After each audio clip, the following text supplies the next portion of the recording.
Hello, time travelers. Welcome to the Aging Journey podcast, an actual play podcast where we go back in time and play RP games themed around time and growing up in a variety of systems. Please enjoy the Turquoise Menace by our GM M. Hubbard in this fun original game of Rocket Club.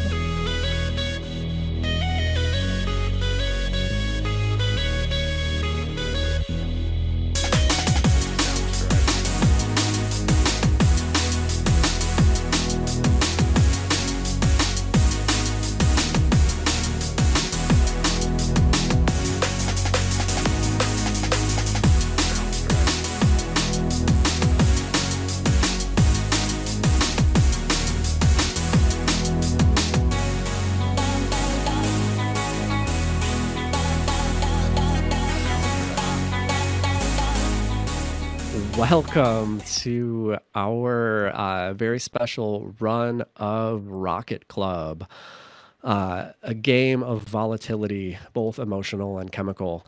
This is a game written by me.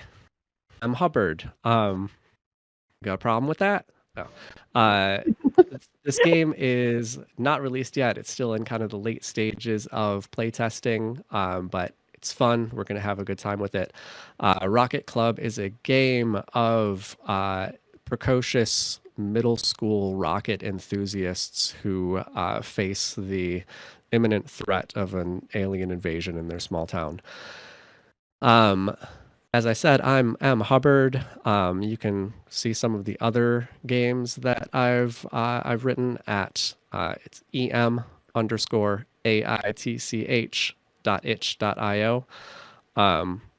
It's MH. I realize now that I've had to spell that out that it's a really unfortunate address to give you. I'm going to go ahead and let our other players introduce themselves as well.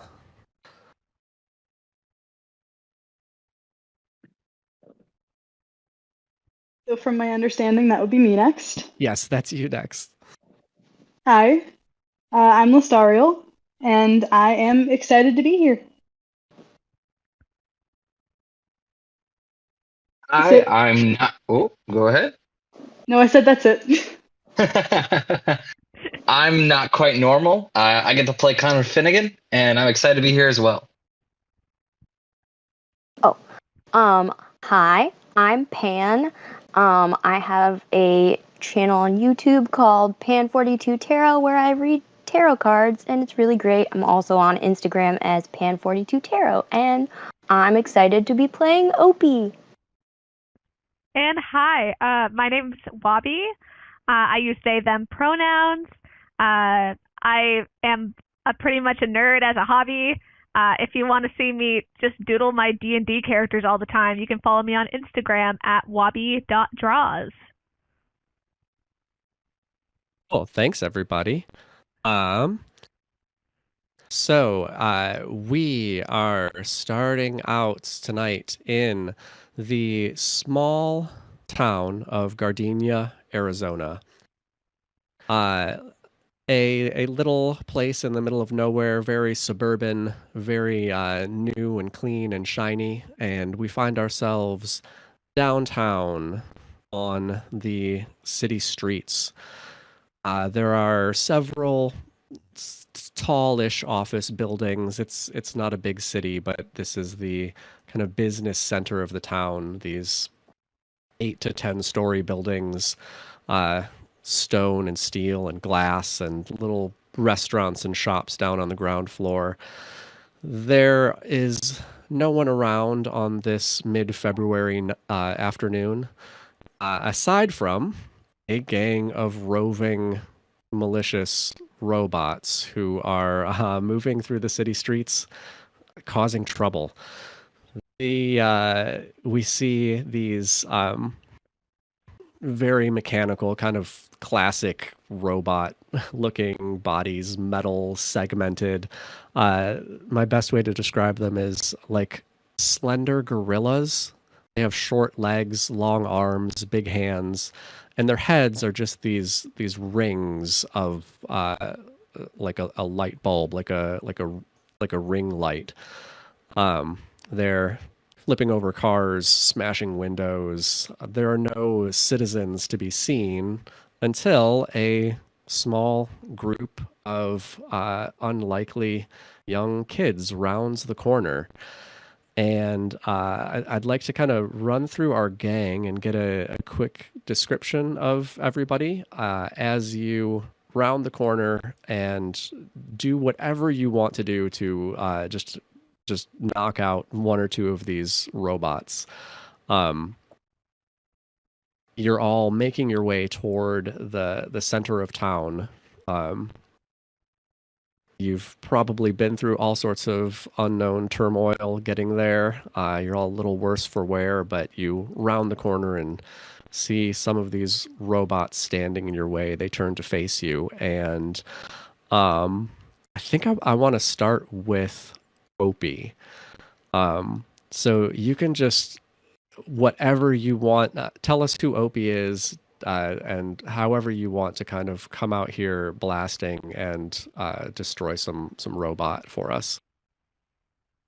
Okay, so Opie is a 12-year-old girl with crazy curly red hair, and she wears overalls, and normally she's barefooted, which she is now, and she's got glasses on, and her hair is just insane right now because they have been roaming around the town, destroying robots, and she comes barreling around the corner in this souped-up ATV.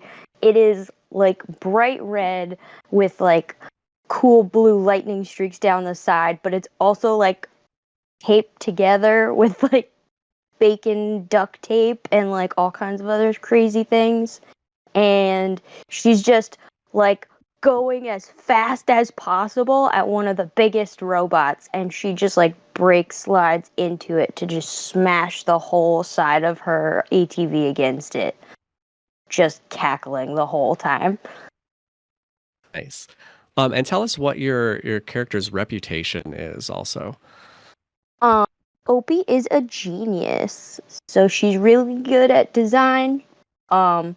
But also, I've made her a bit of a garbage creator, so she's also more excited about explosions than like the actual pretty form of anything. Nice. I think maybe the next person to come out is going to be Connor. I think Connor's following along just right behind her.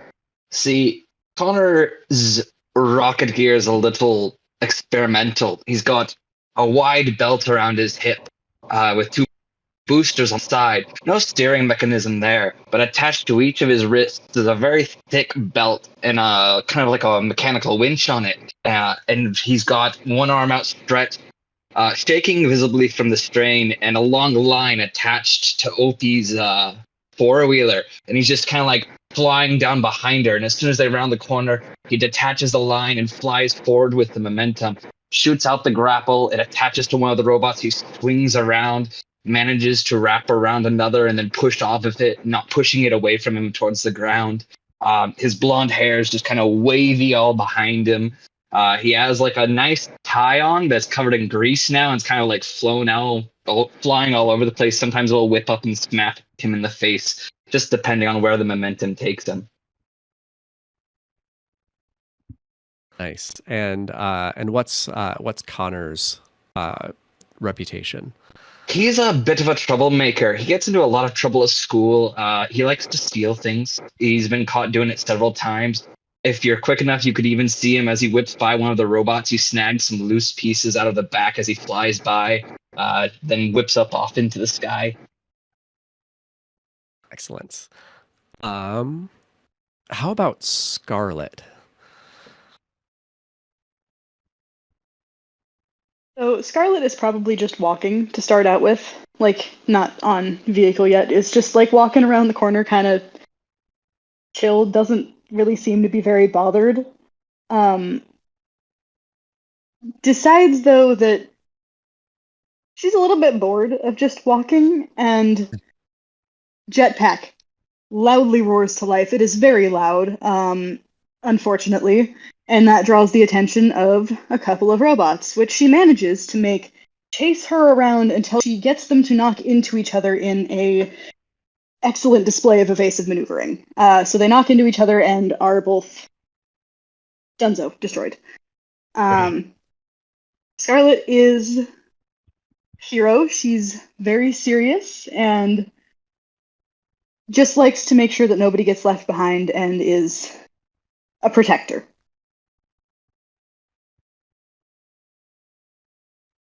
All right. I think probably Scarlett's like looking around, making sure everybody is accounted for, and notices then as Indy comes out as well.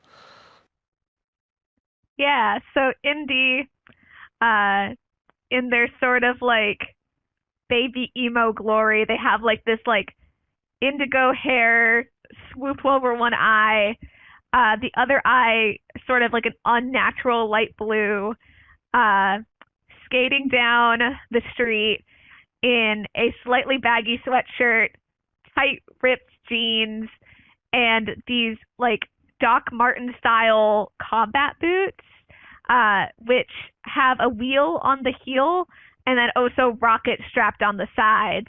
And he uses those to gain some momentum, head up right to those robots with like so much grace to his movements, and boosts up one rocket just to like hop up on one foot, and then uses the other rocket to basically just like excel the power of his kick as he spins and like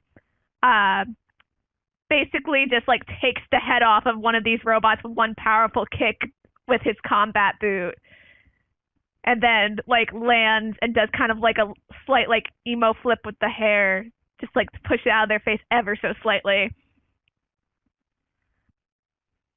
Excellent. Yeah. Indy is the new kid in town. He hasn't been around too long, but he has just amount of like an air of mystery to him that like at school he's kind of like the mysterious heartthrob. However, everyone in this club knows like he is not the mysterious heartthrob. He's just an awkward little guy. He don't know what to do with all that attention. Great. So, the four of you managed to swoop around the corner here and quickly dispatch, I lost count, 5 or 6 of these robot creatures. You kind of take a moment there and look further down the street. You've got a couple more blocks to go until you're almost at your destination, and you see more of these robot figures kind of turn their attention from where they were kicking in a window or crushing the hood of a car. A couple more step out from an alleyway, and you have a bit of a gauntlet ahead of you of more of these robots. So, what do you all want to do?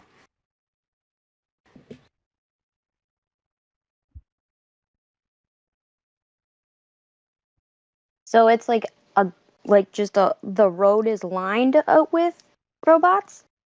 Yeah, there are probably, we'll say like 7 or 8 more that you can see along the next couple blocks. And just destruction along the way. There's smashed glass, overturned cars, parts of buildings have fallen down. It looks like a war zone ahead of you. Is there anything like particularly tippy about any of the buildings next to the robots? Classic Opey. Yeah, sure. Let's. Why not? We'll say there's maybe an older building. We're gonna flash back soon, so I'm not gonna get into all of the details. But things have gone bad in this town over the past couple of days. This older brick building, like a 3-story old office building. One whole corner of it has already crumbled, and it looks like it's tilting in an unhealthy manner. Okay, then I'm gonna say that I'm gonna use like some sort of projectile, either like a slingshot or something, and just like fire at the keystone that's keeping the whole thing kind of together, and do we have rockets on us at all times? Because if I have a firecracker, that would be what I would like to throw at it. I mean, you're the Rocket Club. You tell me. I feel like Opie probably does. And I want to shoot a rocket at the cornerstone to make the building topple over on all 6 robots at once. All right. So that first hit of on all of those robots was the only one you get for free. So I'm going to make you roll for that. So if you want to jump over to the roll with me page. Oh, I see some people have been playing around there. So what you can do for every roll that you make in this game, you're going to roll 3d6. So you can type up at the top where it says enter a die count. Hey, there, you did it.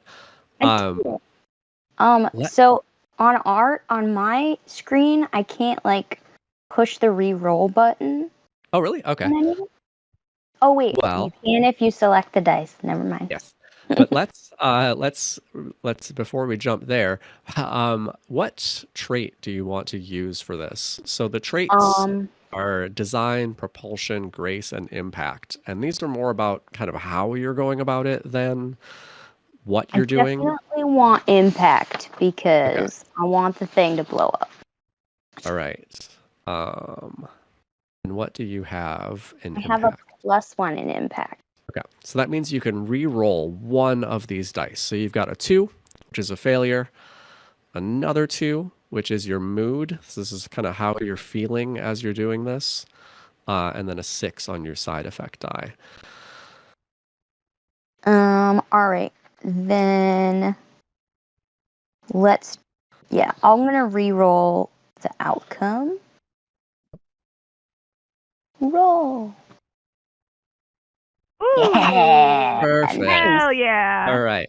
So you've re-rolled it. You've got a 6. So that is now a full success on your outcome. So the way this system works is that first die is, did you do it or didn't you do it? You did it. The second die is your mood. So this is kind of how you're feeling while you're doing this. And you're also going to track those anytime someone, you or anyone else, roll a mood that's associated with your secret, your character's secret.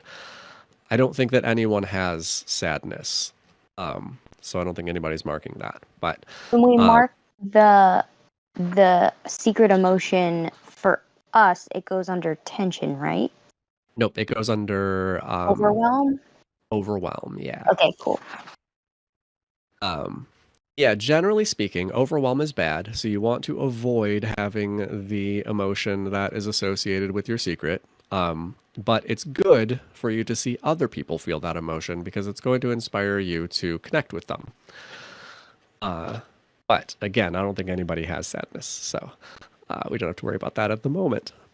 But so you managed to hit this keystone perfectly with your rocket. It explodes. And what you were aiming for here is this building to fall over in just the right way to crush some of these robots, which it does.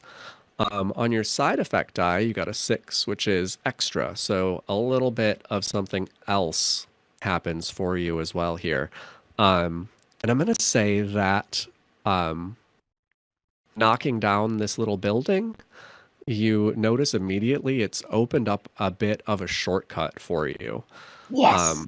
So you all can, for one thing, it's kind of blocked off the street as well. So it's kind of forcing you into this shortcut, but it's going to get you out of the way of where all of these other robots were and get you through there a little bit more quickly. And I'll say Opie notices this right away. Maybe everybody else doesn't. What's everybody else doing? I think Indy is probably not too far behind from Opie.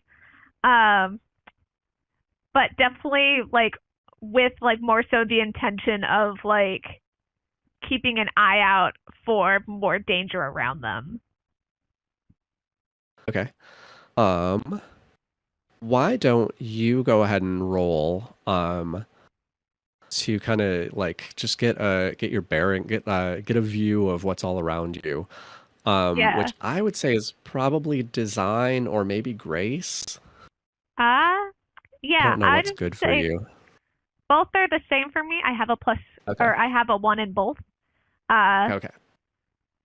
so I'm probably going to say design just cuz I feel like Indy is a bit more logically minded. Uh and All right. I'm probably going to reroll the outcome even though Yeah. I did just roll my mood, but I think for the sake of the story, I'm going to reroll outcome. All right.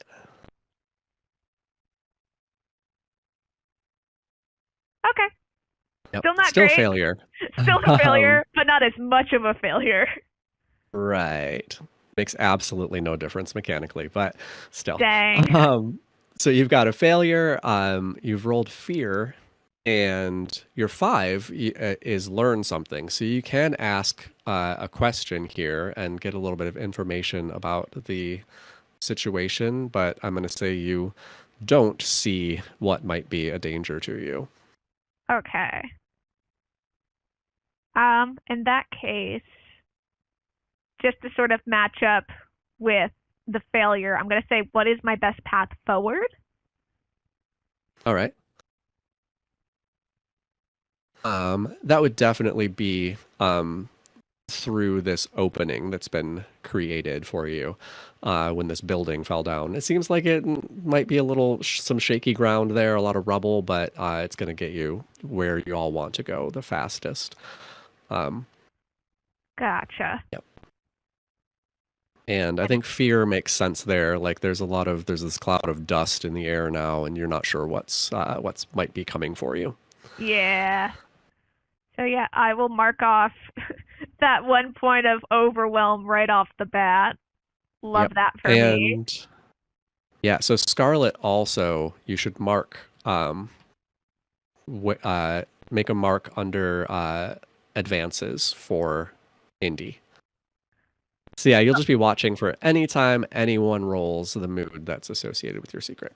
All right, so y'all kind of heading over the fallen rubble of this building. I think Connor would swing up towards the top of the building to try and look down the other side to just see what's over on like the next street over. Okay. I'm gonna go. I don't think that. I think you can just go ahead and do that. It seems well within your abilities. You swing or kind of launch your grappling hook and pull yourself up, swing over this rubble. There's like a little bit of an alley right behind the buildings that are next to you, and that opens up into another street. And it seems clear, like there aren't any of the robots over on this next block. So it seems like you've got a pretty clear path at that point. Sweet.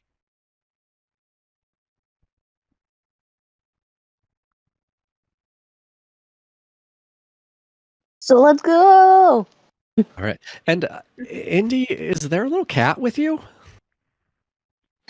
Um, yeah, I failed to mention that, didn't I? Around Indy's shoulders, because little guy, her name is Magenta. She's like a really like scroungy looking alley cat. Uh, just very much like has no meat to her bones. Uh, just kind of like wrapped around Indy's shoulders because yeah, she would not be able to keep up with Indy just on her feet. All right. Um, okay, so you all, I guess, Connor swings through the air, and I'm guessing probably Scarlett is flying above on her jetpack, but you make your way across through the rubble of this building over onto the next street. It's you can still hear, like, it seems like on the other block the robots just went back to making mischief. Like, you can hear things smashing, like metal twisting. Otherwise, it's kind of eerily silent down here in the downtown, which is usually not bustling, but there are usually folks around at this time of day. And you all make your way down this street a little ways and come to another intersection. And looking up, you can see the tallest building in downtown, which is it's a small place, so it's not an enormous building, but the tallest building, kind of towering up above you, and just beyond that, you can see the sun as it's getting lower in the sky, gleaming off of this strange craft just floating up above the city. It's like a small central round unit with these three triangular shapes projecting out of it like the blades of a fan. And it's just serenely floating up there above you with the sun gleaming off of the metal. And that is where you're trying to go. But let's flash back to 2 days earlier at the annual Dry Creek Middle School Valentine's Dance. It's evening. It's a Friday night, and the whole middle school has gathered for an evening of utter awkwardness as a group of middle schoolers try to socialize and decide whether or not they want to dance with each other. So you're all there for one reason or another. And it's everyone's gathered in the school gym. Dry Creek Middle is a small school.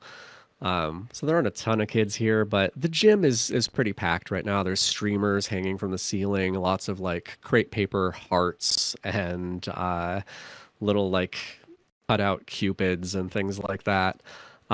Somewhere over on the far end, there's a DJ playing who knows what, some soft like dance music, kind of bumping through not great speakers. There's a long table with punch and some snacks, and I think I want to start on Indy. Indy, you're standing off to one side of the gym. It's low lit. There's like a disco ball hanging, these little dots of light swirling around, like some colored lights flashing in the corners. Music's thumping. There's kind of a buzz of people talking. Probably not very many kids dancing, but a lot of people gathered in groups off to the sides. And Indy, you've been kind of distracted on and off for a while now, because a couple days ago you got a text message that was really weird. And it's been on your mind, and so you're standing there not really paying attention to the dance, but instead looking, as you often have for the past little while, at this message on your phone that says, "Been missing you. Hope to visit soon." And then there's a blue heart, some smiley faces, and that's all it says. So you're just standing there looking at this, kind of reviewing it in your mind, thinking whatever you're thinking of it, and don't even notice as let's see who comes up to you. Scarlett steps up beside you.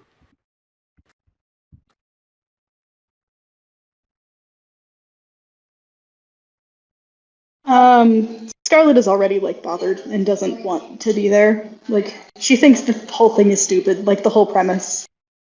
She thinks that there are better things to be doing with her time, but wants to hang out with her friends anyway, which is why she went. So yeah, goes up and hangs out over by Indy and is like, hey, What? what's up? Oh, hey. Didn't see you there. Ah, um, not much. Not much. Uh, enjoying the dance? Not particularly, but that was a really suspicious not much for, like, if actually not much is up. Uh, yeah, I guess. I just got a mysterious text message, um, a couple days ago, and God, I'm hoping it's not some random girl in our class who has a crush on me. I can't do that right now. Yeah, you do seem to get a lot of those. I don't know why. I literally say nothing in class. You're mysterious. It adds to the mystery. There's probably like a little group, of kids nearby who are like like sneaking glances over at Indy and whispering to each other. I thought I was going to attract no attention at this school, and I have all of it now, which, ah. And I need to also know, what are your dance outfits? Is it like a formal dance, or is it like, No. okay. I feel like in that case it wouldn't be much different from Indy's like normal outfit. Like instead of like a hoodie, he's wearing like a flannel, and like that's like the big change he made to really step it up, you know?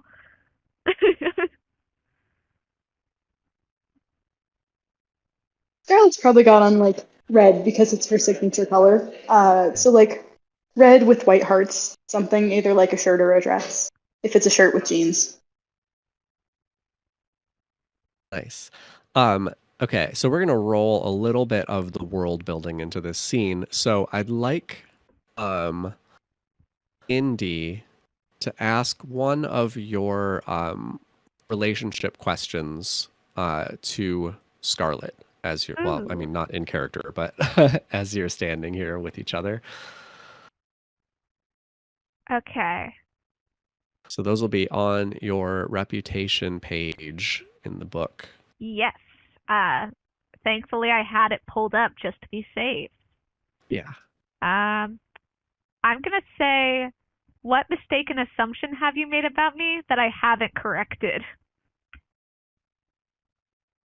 I probably a couple of times have assumed that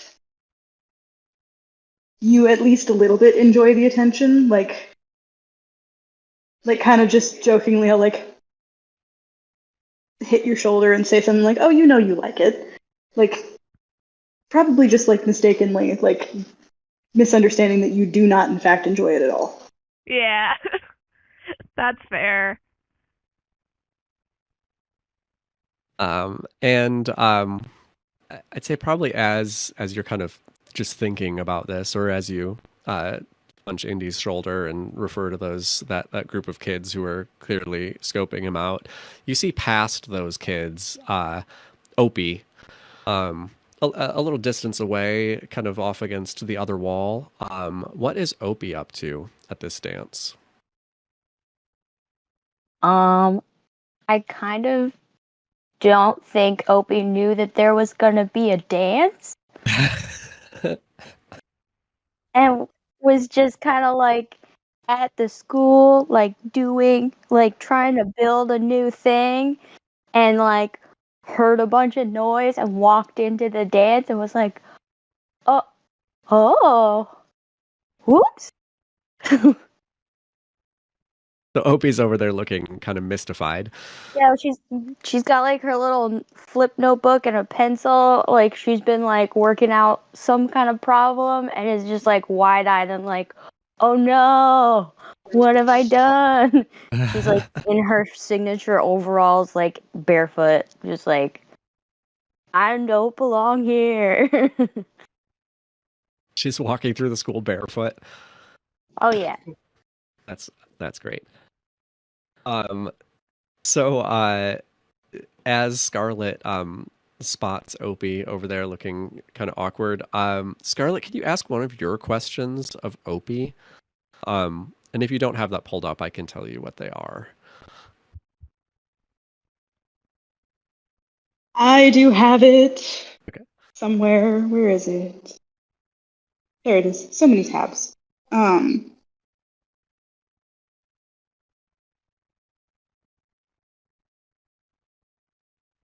When did I fail to protect you? Ooh. Ooh, Ooh. that's sad. I feel like Opie's been at this school for a while now. And definitely she's the weirdest kid in class. So there's definitely been a time where the bullies, whoever they are, like cornered her. And most of the time, Scarlett would show up and something would happen. But this time, Scarlett didn't show up. So this was. Ooh, okay, so this at this point she had made like a little robot like friend, and the bullies took it from them and destroyed it. So now Opie is without her robot companion because Scarlett wasn't there the one time. Oh. That's really unfortunate. Yeah. Well, those bullies in question, of course, are Gary Cogg and Jen Fuller. One of them really Connor's nemesis, and the other one Scarlett's nemesis. And as you Gary and spot who? Sorry. I'm like, Gary and Jen. And as you spot Opie over there looking kind of gobsmacked, looking around the room, you see Gary and Jen also, who appear to be making a beeline for Opie. Oh no, not today. Not on my watch. Instantly am over near them. Like, nope, not while I'm here. oh, hi, Scarlett. How's it going? Hey there, Opie. It's Did you going. see a dance in here? Did I see that there's a dance in here? I didn't know there was Yeah. supposed to be a dance today. Yeah, no, I knew. I got dragged against my will. I was gonna use the gym to do a test, but seems like it might hit a few people. That is probably not a great plan right now. Yeah. Is Opie like carrying a rocket or something like that? Well, I don't think she brought the rocket in because she like heard music, Oh, but I okay. think she had her notebook out, like she was like getting ready to like put down a map and figure out where the best place is in the gym to fire it and like all that stuff. But she doesn't have the rocket with her. All right. Yeah, I think the two bullies, whose names I have to remind myself of, Jen and what was it, Gary? Yeah, Yeah, Gary. Gary and Jen kind of step up, and Gary's this kind of heavy set guy. He's got his arms crossed in front of him.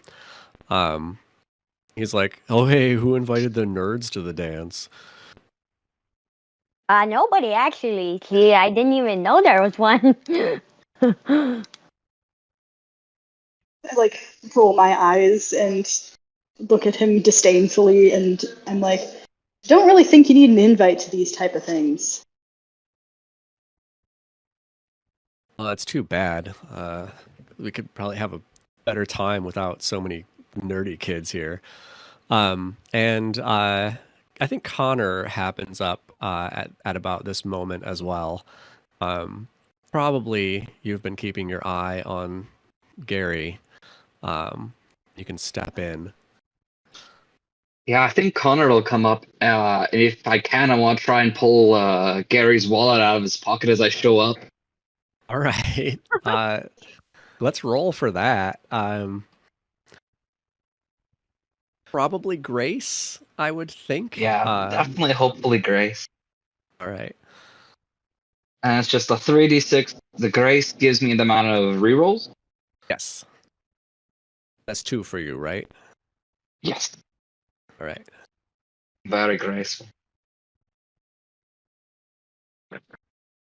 All right. So that's a failure I'm to gonna start with. I think I'm gonna reroll that 3, but keep the Yeah. other 2.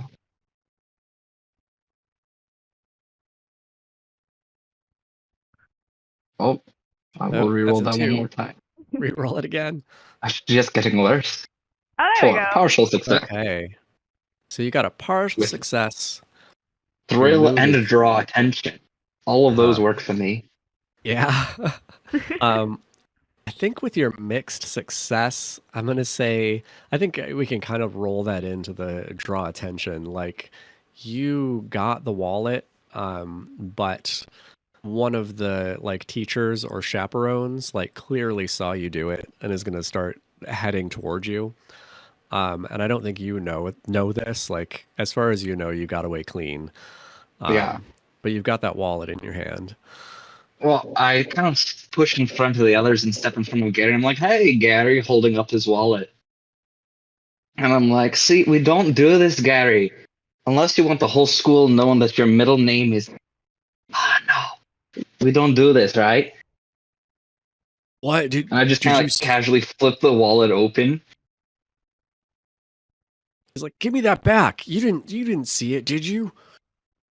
No, Gary. But remember, you keep off my back, I keep off yours. And that includes my friends here. I hate you, Connor. He grabs his wallet back. Feelings mutual, Gary. And Jen's like, come on, Gary. We didn't want to hang out with these idiots anyway. Actually, we're all really very smart. Make sure you check your pockets, Jen. And let's have Opey ask one of your questions to Connor. Okay, hold on. I have to scroll back to where the questions are. What do you pay attention to that I always overlook? I think Connor picks up on a lot of the other details. I think he hangs around Opie a lot for a variety of reasons, but he sees a lot of the way people look at Opie that she might ignore, and he doesn't really ignore it.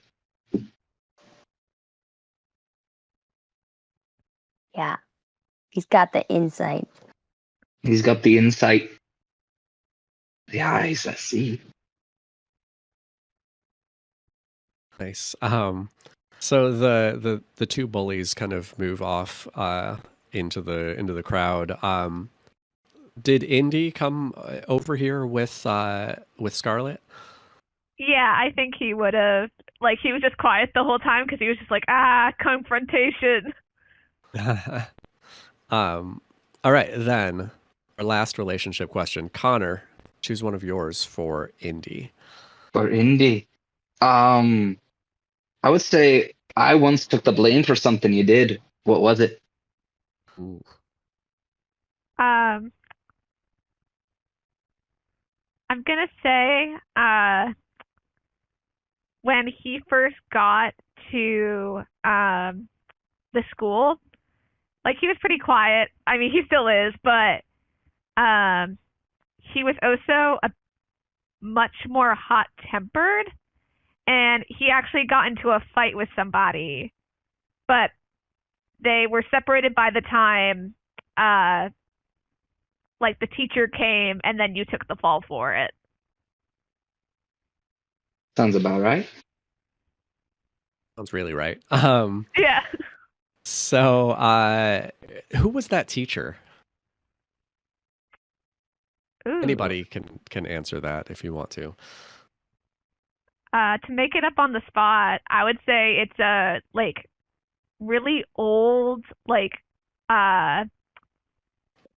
like close to retirement English teacher, like very old-fashioned lady, like has had a target on Indy's back since the moment she saw his like crazy colored hair. That was your first mistake. Being emo was my first mistake. Right. This is Mrs. Lincoln. And she happens to walk up right behind Indy at this point. Not looking for Indy right now, but looks directly at Connor and says, "Mr. Finnegan, did I just see you stealing something from the pocket of that boy over there?" No, ma'am. Got nothing on me. You can search me if you like. I saw what I saw. Well, they say that things change. You see different things as you get older. You can shake me down if you like. I got nothing on me. Well, besides my tie and my pants. Yeah, what's Connor's dance outfit? Is it just his usual? He's got like a nice white shirt and a green tie that he's done really nice, and then some jeans. Usually he has like a old pilot's jacket that he got from his grandpa, but he doesn't have that on him now. She kind of just kind of glares down at you for a second. I imagine her like tall and thin, kind of like a pinched bird-like face, gray hair pulled back in a bun. Classic old English teacher. And she says, I'll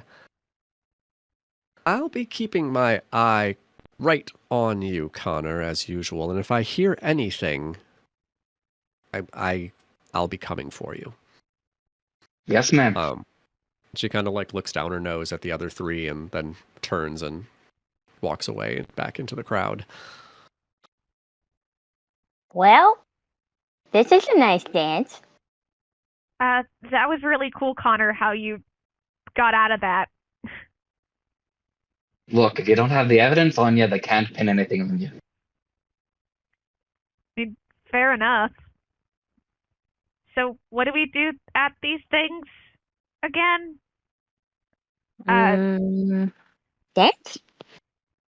Right. Yeah. Dancing. Cool. You all can dance. I'm going to go stand over by the drinks and see what I can get. So, do you think it wouldn't be okay if I set off anything in here? Probably not with people in here.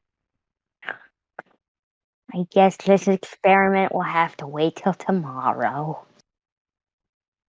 Scarlett like shakes her head and like pinches the bridge of her nose, very exasperated. Please do it tomorrow. What were you working on? Oh, well, you know the little rockets that we have? Yeah. I was like thinking, what if we took that rocket and then put like 5 of them in like a big rocket, but we made each one directional so that it could hit 5 different targets instead of just one really big explosion. Whoa. Right? That'd be pretty cool. Yeah, if you want any help with that, I'd be down. Oh, sure. I think we'd need a new place to test it, though. Maybe outside?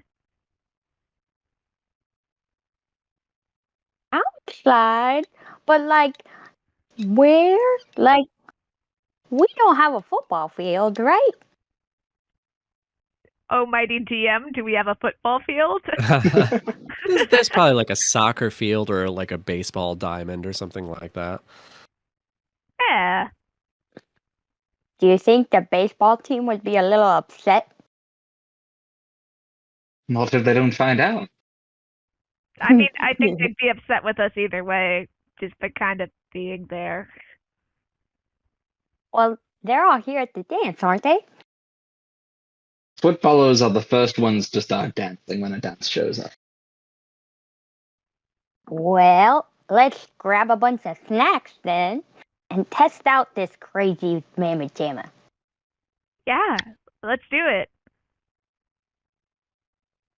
All right. So you load up on some snacks. Um, I don't know what kind of snacks they have at a middle school dance. They're probably not amazing. Uh, chips and stuff like that. And head out of the gym. Probably like Connor down a takes little. an entire bottle of soda instead of just the little cup he's supposed to take. Yeah. And head out to the what were we saying? The soccer field. Baseball field. Stopping baseball field. And yeah, it's a quiet night. It's chilly. It's the middle of February. You're in the Southwest, but it's cool at night. So there's a kind of a bite in the air, some wind blowing. But also kind of beautiful, clear sky. There are stars up above you. Some small trees along the side of the baseball diamond blowing in the wind. And you can set up and try out this thing. Let's I feel like I want to get a roll from Opie just to make sure it actually works, even though you're not really like targeting anything. Maybe just like a design roll to see what you've put together. I did a great job. It's fine. Hey.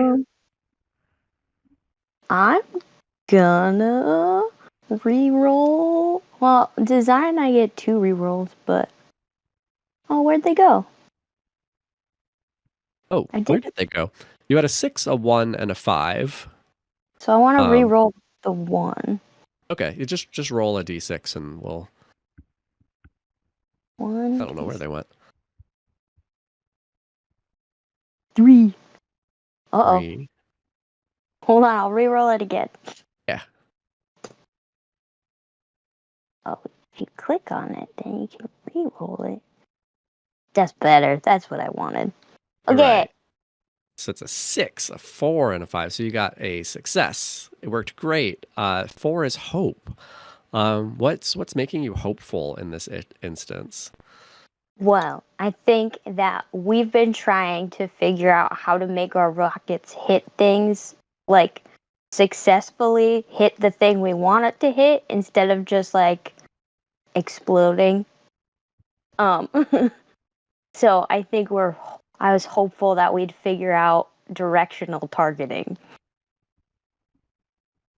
Nice. And you learn something, so you can ask one of those questions. And I'll answer it in whatever way makes sense. Let me ask, what has been hidden or overlooked? I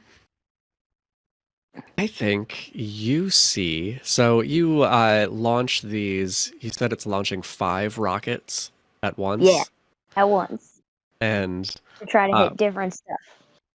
Like, did you set stuff up around the field? Mm-hmm. Okay.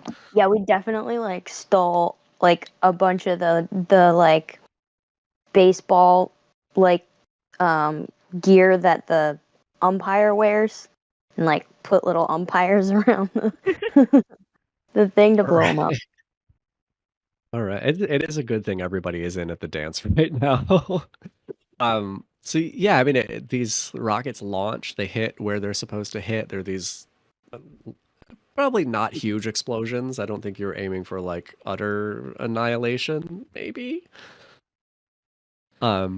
My only other plus is in impact, so Okay, so big explosions. The equipment that you set up is just annihilated.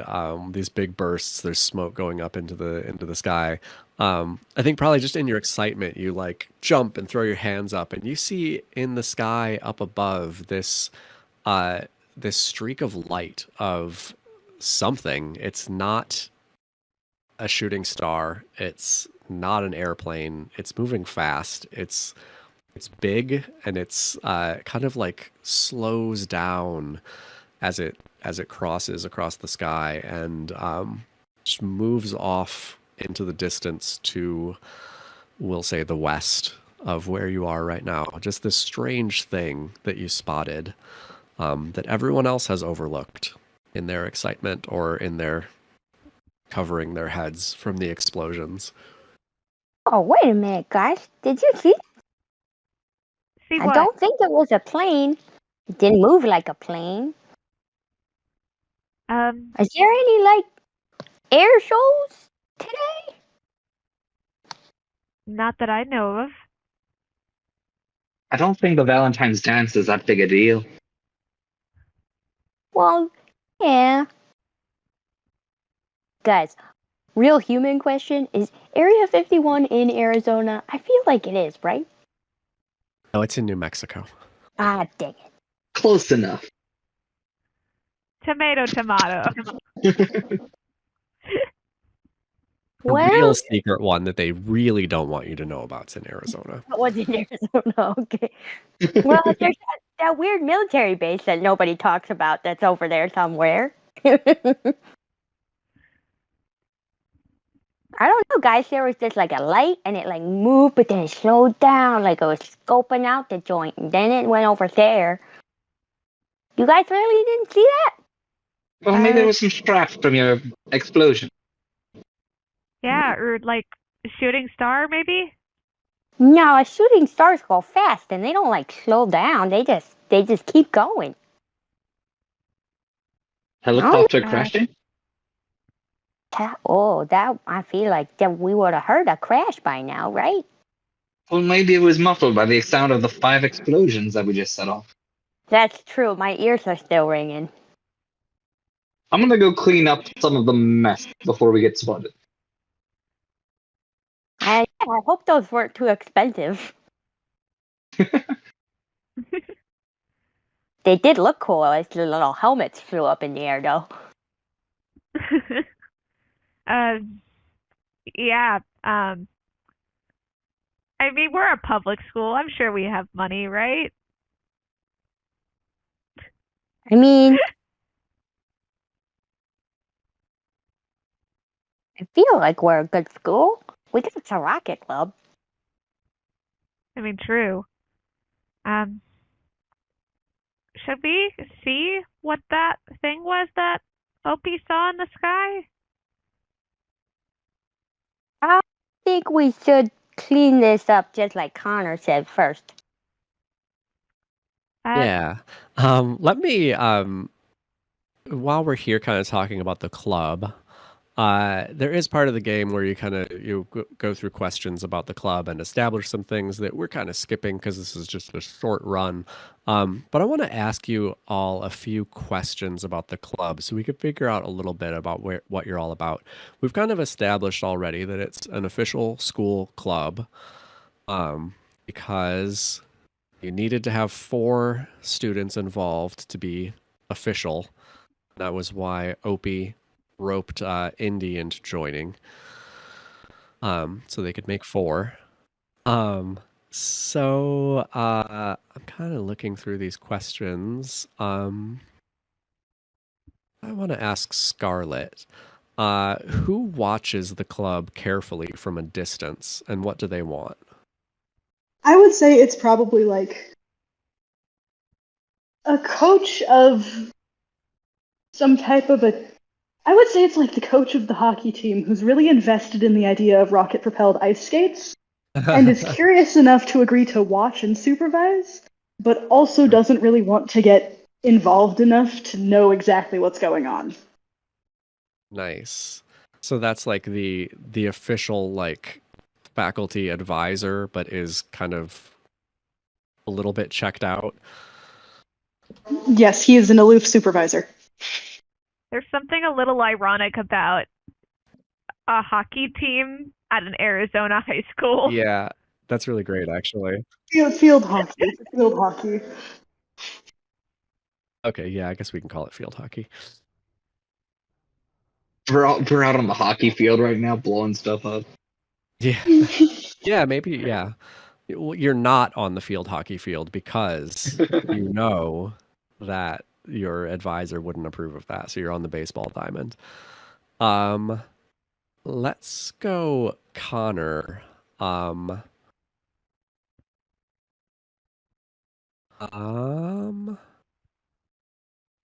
what is the club's official or unofficial symbol and why? Ooh, I think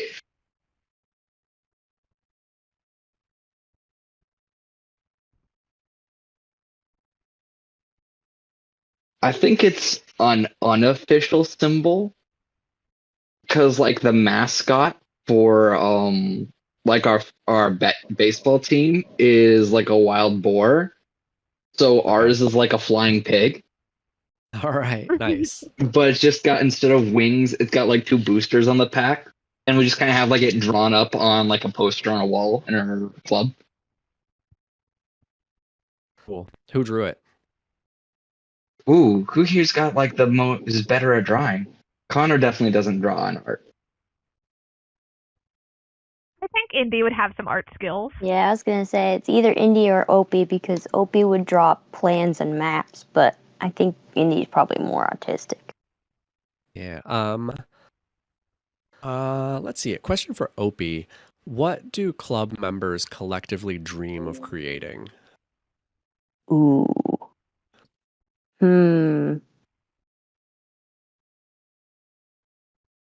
I think as a group, we're all kind of out of place a little bit here. So I feel like we're all kind of on the like kick of like kids who want to go to the moon one day. Uh-huh. So we're like spaceship. Spaceship. All right. And finally, one question for Indy. What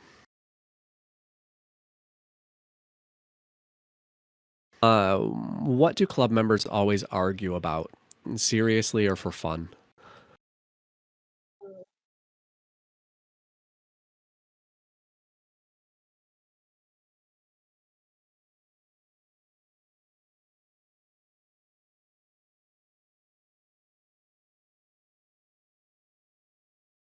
Yeah.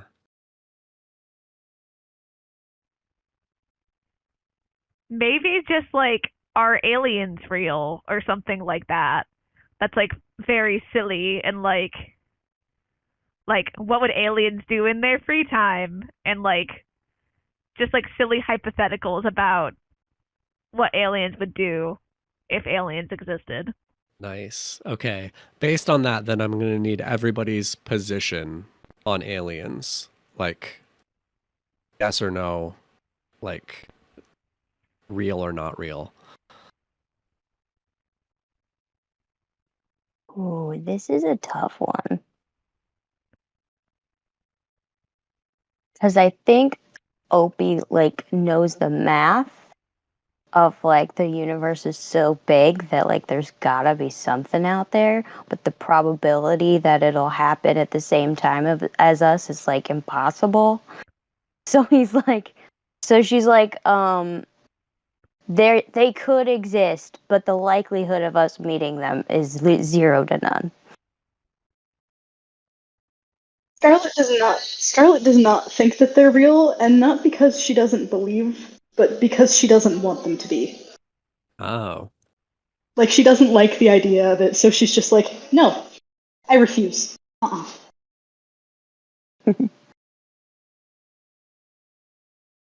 think Connor's heard a lot of weird stories from his grandpa, so he kind of believes they're real. Mainly because his grandpa told him about weird things that had happened to him, and some of them just couldn't be explained.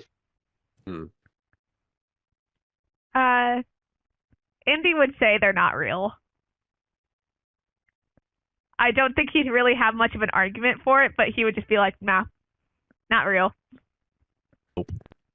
Um,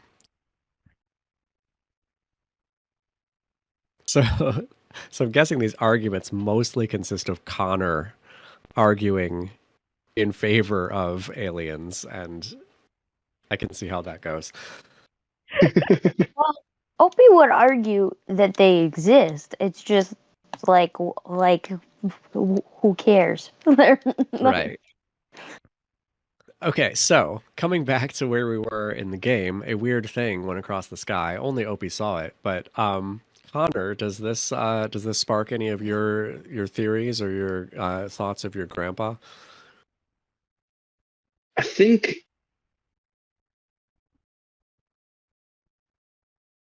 I think Grandpa's stories were always a little mixed in with like war stories, so he's kind of doesn't associate them with just the day to day. So it's interesting, and he would look into it, but maybe not now. It's more of like, oh, okay, well, let's talk about it later and see. Maybe it makes sense to something I've heard of before. All right. So as you're all cleaning up the kind of destruction left over from your experiment, um, which one of you do you think is the most like connected to others via who's most likely to get a text message from someone about stuff that's going on in town right now? Maybe Scarlett. Yeah, I would say either Scarlett or Connor. Yeah, we'll say Connor would Scarlett. get the bad guy texts.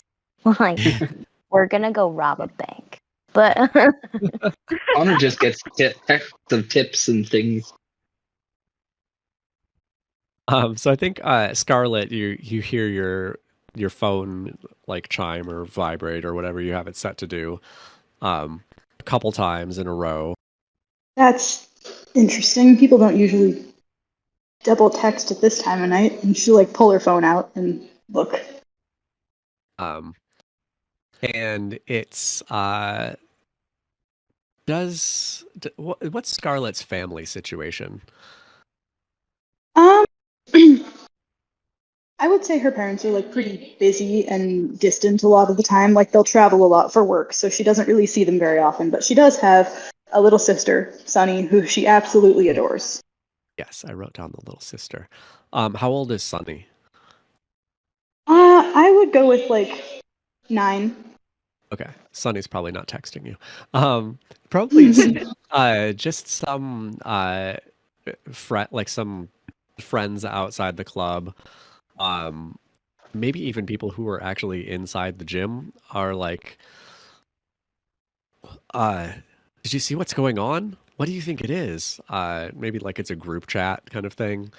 You get also a kind of like blurry photo of something that's just like looks like darkness and a blurry thing. Really doesn't look like anything to you. I think Opie, would you have a phone on you? I have to have a phone on me because Mom insists that I have my phone on at all times and that I know her number and many other phone numbers. Okay, she's calling. Oh, guys, hold on. Mom's calling. Hey, hey, Mom. Oh, what do you think? What do you think her mom calls her? Is there like a She definitely calls me Ophelia.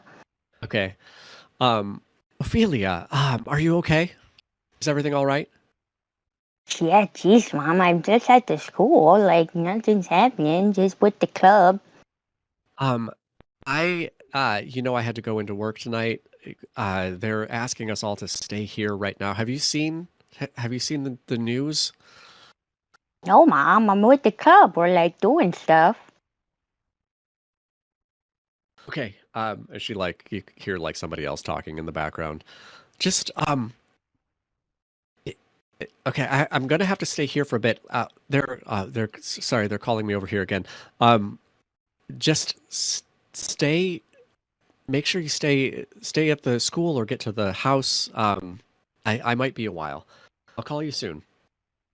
Okay, is there anything we should be worried about? I mean, the Rocket Club, we're pretty cool in a situation. absolutely do not do rockets in this situation. This is not. We don't know what's happening yet, but I'll call you soon. Okay, Mom. I'll just take the club and the ATV and go to the farm. And I think around this time, you also all see that like people have started streaming out of the looking kind of across the field, across the lawn of the school. You can see people leaving the dance in mass, like teachers directing people. Big line of students. The dance shouldn't be over yet. Have we finished cleaning up our mess yet? Yeah, they've cleaned it up Okay. well enough. Did the streak of light that we saw, was that heading in the direction of the school, or? It was heading over toward like the downtown of your town. Well, guys, as I see it, we can either do what Mom says and all go to the farm and have a great board game night, or we could go use rockets in the middle of town wherever the weird stuff's happening. There's weird stuff happening? Yeah, I mean, well, look, everybody's headed over there where the weird light went, and people keep texting us, and then Mom's like that she has to stay at work, and like her work is kind of like a government operation over there. So if they're a little bit worried, it might be something cool. I mean, I don't really have a curfew, so if we want to go check it out, that's cool by me.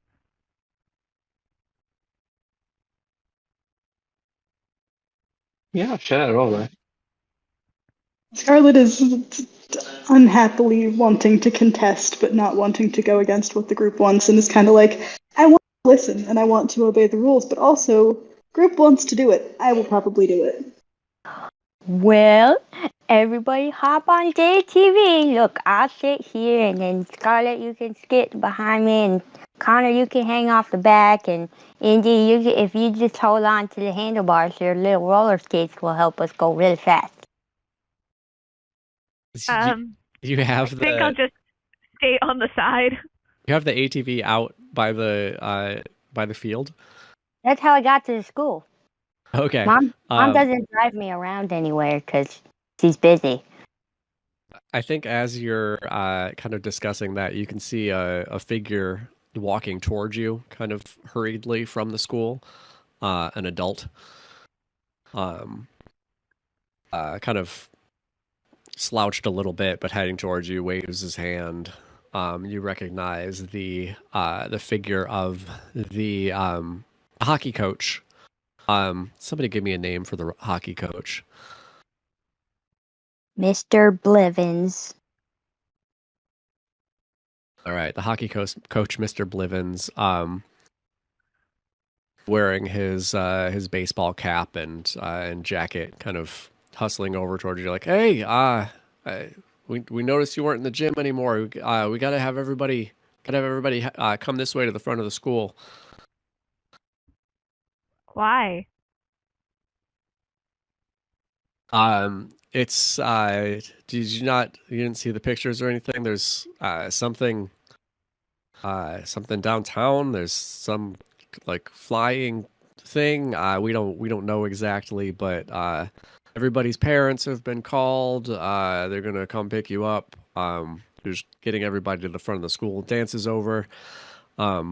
He kind of like looks at some of the charred remains of umpire gear that you're hauling, and like takes a breath as if he's going to say something about it, and then just shakes his head. So we don't really know anything just yet, but it seems like it's they're considering it a public emergency. So school's closing down. We're gonna get everybody back to your homes. So come with me. Okay. I feel like Indy has like just enough respect for Mr. Blivens that they wouldn't necessarily protest in this moment. Oh.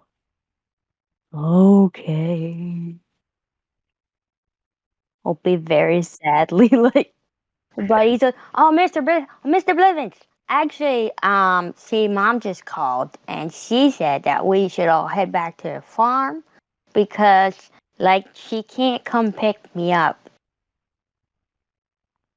So, Can kind of looks around at everybody else like, can one of your parents just pick everybody up?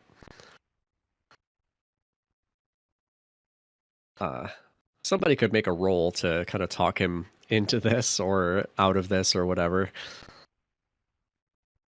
I can. Or Opie.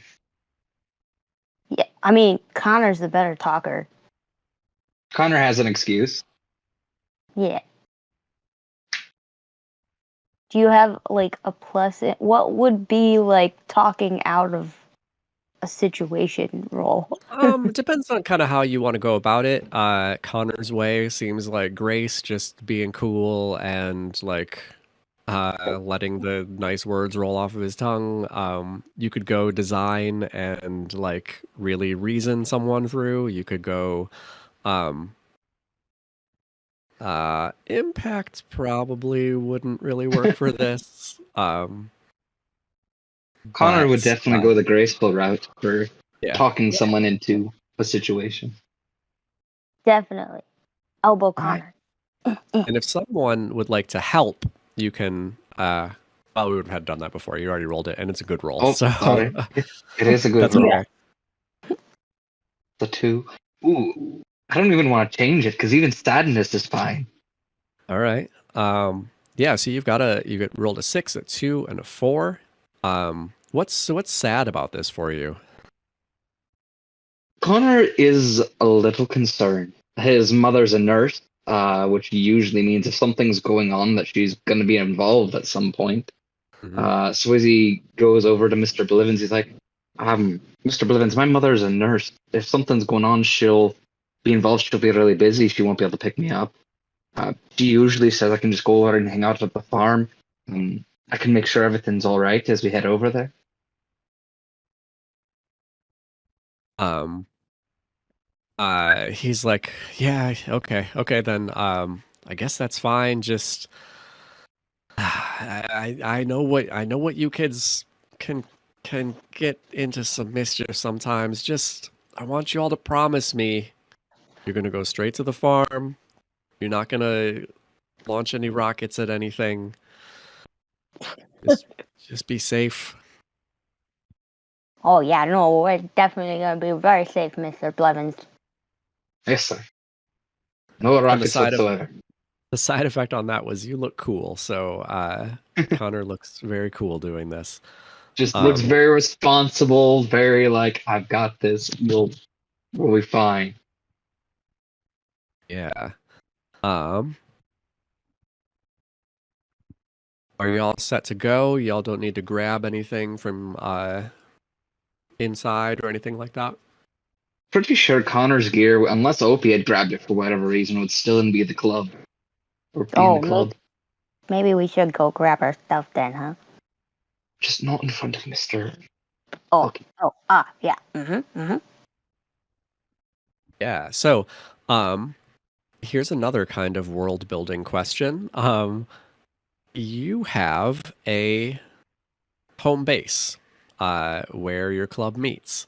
You're an official school club, so I'm guessing this is in the school? Question mark? Or would you have a base somewhere else?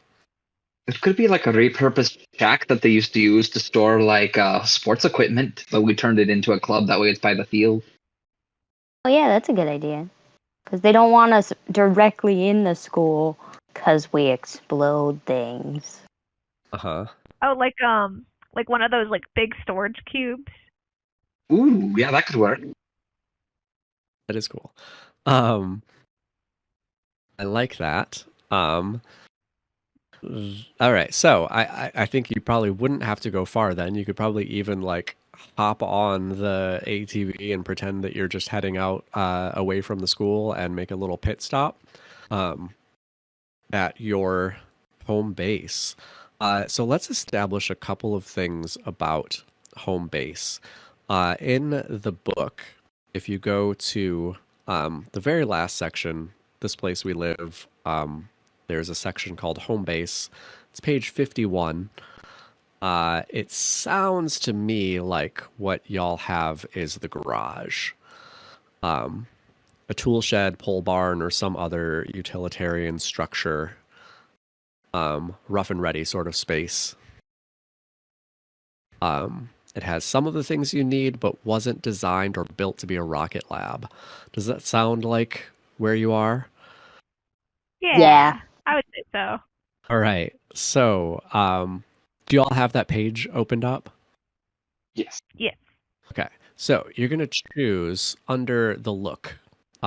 Maybe we'll just go like one by one to put this in some sort of order. And I've been starting with Scarlett and going across our order on the screen. So let's flip that up and say, Indy, do you want to choose one of these selections under the look for what your home base garage looks like? Yeah, for sure. I'm gonna say the animal that's always hanging around is one of our looks. Okay. That would be Magenta, which is Indy's cat. It's an indoor-outdoor cat and somehow always manages to find its way to, like, the storage cube. Like, knows where to find Indy even though he's not home. Cool. So who does Magenta like and who does Magenta avoid?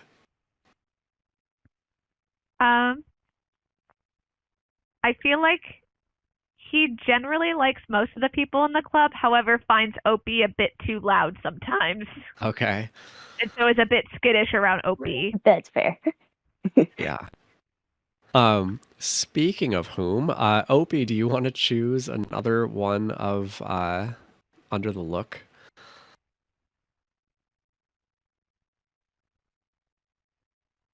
I'm gonna say a tool bench stocked with old but sturdy tools. All right. And who do they belong to? I think they were originally like the school janitor's tools, but Okay. like the school like hired new janitors like once the old ones retired, and this was kind of like the old janitor's like tool shed and thing where he'd build projects and stuff, and the new janitor like has an office and things like Right. so this barn thing was kind of just forgotten back here, so they're just like really old tools. Cool. All right. Connor, do you want to choose one from the list of benefits? I think we'll go with relatively private. That makes sense. We're out Yeah. on the basically outskirts of the school. Right. Probably during field hockey practice, there might be some folks around, but other than that, not really. No one really comes out here. Yeah. And Scarlett, do you want to choose a snag? So this is a shortcoming of your home base. Ooh, gotta be careful with that. Yeah. Snag.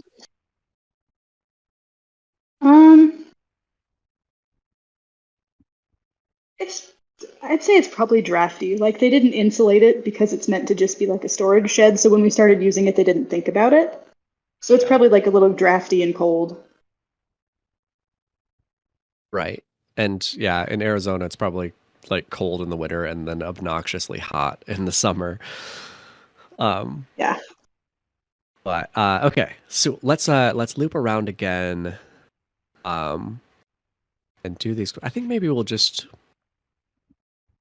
do 2 of these questions just to save on time. And maybe I'll just open it up. Whoever kind of sees one of these that's interesting, go ahead and say it. I have an idea for where we can hide things here. I'd say like the slats of the container itself. We like to like you can pull them up and stick things underneath them. There's like little grooves in the side of a wall that you can just kind of stick things into. Cool.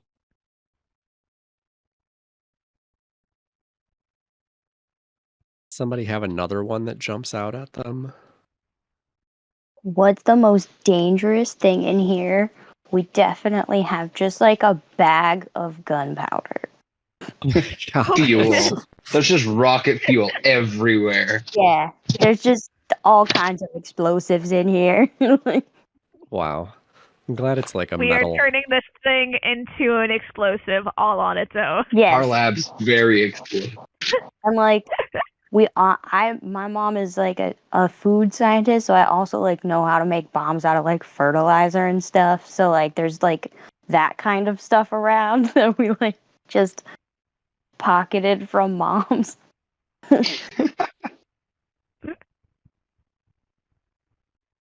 Wow. All right. So there is your home base. A giant rocket waiting to happen. So you've gathered up your stuff. You've got your cat. What's the next plan? Hopping on this ATV. It's been mentioned that there's like stuff on the news. Did anyone want to like actually look into that? Yeah. Driving, so no. Indy just like has their phone out. First, I'm gonna say they check their text messages to see if anything else has come up. But then after that, switch it on to like basically like Google search like strange sighting Arizona. Okay. Yeah. Probably in your text messages, nothing really of great interest. Probably like some classmate asking where you went because you were at the bit dance and then you weren't anymore. But yeah, you get the news of what's going on in the little town of Gardenia, Arizona. That this there's no really better word for it than a UFO has been sighted over town. Again, you can find kind of bad photos, maybe a little bit clearer than what had been texted to Scarlett. And probably others have gotten text messages too now. But still, it's just like a thing in the sky, like some lights and some other lights. It's a little bit clearer that it's not an airplane. It's something strange. You can see the some of the buildings of town and this thing just hovering above. Apparently, people are kind of freaking out about it, but it hasn't done anything. It arrived and has just been there, staying in place over the center of this town. There's definitely lots of news and lots of talk and lots of speculation happening. Guys, they're saying it's a UFO. Grandpa was right. Ha! I was right! Scarlett like face palms. She's like, I don't want to deal with this. Trust me, I don't want to deal with it either. But remind me to give you $5 when this is all over. Thank you. I will take that at some point. Maybe it's just like a prank by the Chinese or something. I mean, that's kind of an elaborate prank, don't you think? Aggressive prank. Well, they haven't done anything aggressive yet, so maybe... Oh, you know what maybe it is? Maybe it's an advertisement for some new movie or something. But why would that happen here? I mean, it's not a big town. They usually leave those things for like New York or LA or things like that. That's a good point. I'd Well, and a watch whole it. movie budget in tiny town Arizona. These are all excellent points. Maybe it's a weather balloon or something like that. Maybe. I don't know if we should go near it though. Well, it's just hovering, right? It's not actually doing anything. Yeah, but they're telling us to go inside, and I don't know. Maybe the adults are right on this one. Wow, that was unlike you.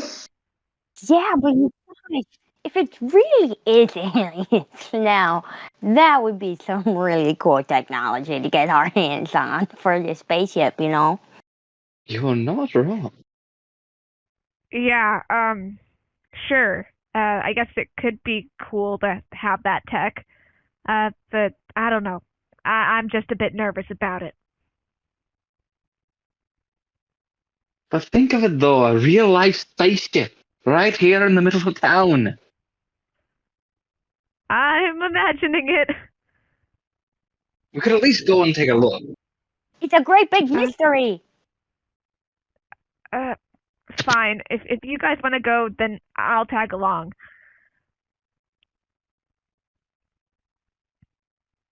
And I see I'm outnumbered. All right, fine. Ooh. Let's go! Come on, ATV, go faster. All right. What's your ATV route into town? Are you like hitting the streets? Are there like I don't know There's- what's There's definitely like an trail like through the grounds of the school that like the field and track team take. That's like a shortcut to the center of town, but like still kind of wooded because like that's better scenery for the track and field people to run. And they don't have to deal with cars and stuff. So I'm definitely going that tricky route to try and avoid adults being like, "You shouldn't be out." Yeah, that's a good way to avoid that. So you take this wooded route through kind of like a little paved path through the woods. Eventually, you do have to come off of that and into the town proper. Um, I'd say you just exit into some sort of park and then eventually hit the streets. And immediately, as soon as you're on the streets, you can see like cars lined up, like bumper to bumper. Police lights. Police are directing traffic. It's very crowded. People trying to get out of town, people trying to get into town to see what's going on. There's a lot going on as soon as you come out of the woods.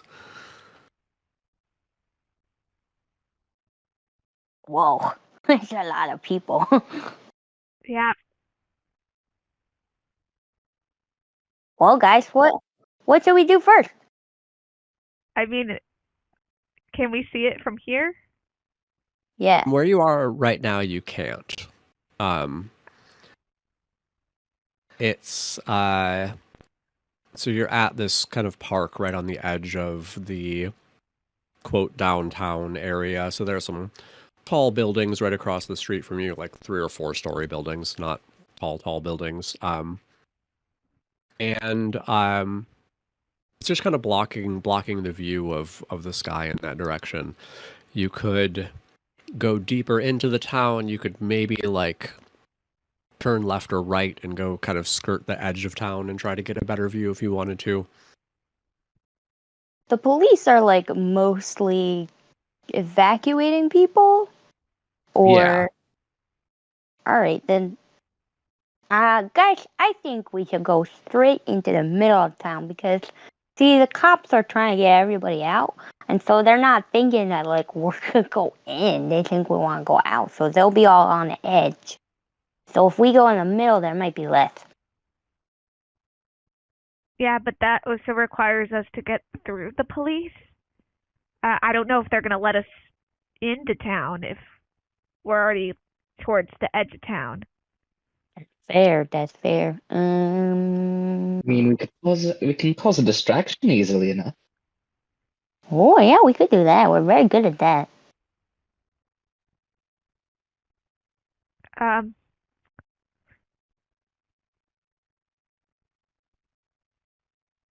Connor, you're pretty loud. Do you think you could cause a distraction? Sure. Let's see now. Are there any like full trash cans or anything around? Sure. Yeah. Okay. Connor will go over to one of the trash cans and like grab it and make sure he's got a good hold on it, and then using the boost, like the boosters on his belt to give him some lift, he'll fly up and then grapple and basically try and dump a bunch of trash in the air and try and get people's attention. Basically, he's trash bombing a crowd. All right. And as he does that, I'm gonna like gun the ATVs like rockets so we can go real fast past them. All right. You're trying to just go like straight past the police there. Oh yeah. Okay. Kind of like confuse and I think I want a roll from Opey and maybe Connor can help. Okay. So the way that helping works is Connor, you can just roll 1d6 to start with. And you're gonna sub that in for one of Opie's dice. So can I use design because it's the ATV's my design? I mean, I could say even design because you're like maybe like planning out a thoughtful route there, like thinking of like when the police officer is looking one direction, you're gonna go the other direction, and that seems like design anywhere. Okay. I know Connor has sneaky too, which helps with stealth stuff. Oh yeah. At least for breaking and entering. In that case, maybe I'll say instead of helping, you could just you get an extra reroll on that, right? Yes, add one reroll. And additionally, when you lead a group on a sneaky action, your roll can be the roll for the party. Yeah, Ooh. maybe we should have done that differently, but this worked out okay anyway. No. Connor's causing a distraction, trash distraction. Yeah. You're kind of doing the opposite of sneaking, actually. Exactly. I'm giving other people sneak, but not me. So I was going to say you could take another reroll on that from Connor's helping with the sneaking. So you may want to reroll that 3 because that's your mood, my right? number. Yeah. That's better. All right, so you got a success. You're feeling a sense of love, and you get something extra from this as well. So clearly the distraction works. You zip. I know how cool Connor is right now. Yeah. I mean, I could see that you're feeling that connection of friendship of Connor helping you out there. You zip past the police officer. I mean, you're on a rocket ATV. Clearly they hear you, but are just distracted enough that they're not keeping an eye on you. I was wondering about the quirks to my machine. Those activate. When do those activate? So you can activate those to have another reroll. Okay, cool. And just a couple of one you can do before you roll, and one you can do after you roll. You certainly don't need it right now. I just know that the bonkers roll is super fun, and I get to be all of the things. So right. I'm excited. Yeah, so you can choose that at a time when you feel like you need a little extra boost on that roll. Yeah, so you zip past. I'm gonna suggest for the extra on your side effect, maybe like this sort of like dual distraction, two things happening at once. Connor gets to like catch up with you as well without also That getting in trouble since he's kind that of would be separate. Yeah. So yeah, you all kind of make it past this the first kind of set of police officers that you see there, and continue heading into town. And it's more of the same, like bumper to bumper traffic, like horns honking, people getting out of their cars and like craning their necks to see up above. I'm guessing you're kind of riding down the sidewalk, Yeah.